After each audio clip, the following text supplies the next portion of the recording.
adik Bibi Andriansyah didekati Tarik Halilintar, Fadly sang kakak pergoki keduanya. Hubungan Tarik Halilintar dan Fuji kini semakin serius. Berawal dari kolaps di YouTube Atta Halilintar, kini keduanya semakin sering bertemu.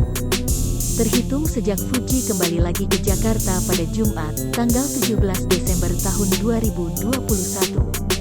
Pertemuan mereka semakin sering, apalagi Fuji yang baru pulang dari Palembang memberikan oleh-oleh pempek untuk Tarik Halilintar.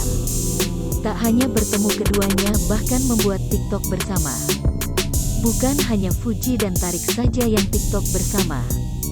Gala Sky Andriansyah, keponakan Fuji pun ikut TikTok juga. Bahkan Gala Sky digendong oleh Tarik Halilintar. Pertemuan keduanya pun saat ini tidak beramai-ramai lagi dengan yang lain. Baru-baru ini Tarik Halilintar dan Fuji makan malam berdua.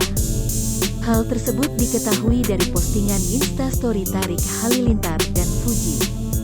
Makan malam tersebut sebagai tanda perpisahan keduanya lantaran Tarik Halilintar akan pergi berlibur ke Turki dalam waktu yang cukup lama. Kedekatan keduanya ini pun didukung oleh warganet. Dan hubungan keduanya dikawal oleh warganet.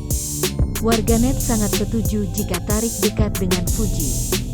Dibandingkan Tarik harus dekat dengan Chandrika Cika.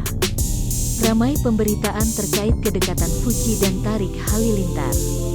Kakak dari Fuji yaitu Fadly pun angkat bicara. Hal ini diketahui dari komentar Fadly pada postingan akun TikTok Tarik Halilintar @torikal. "Oh ini tofu pada ngedem rame banget," komentar Fadly.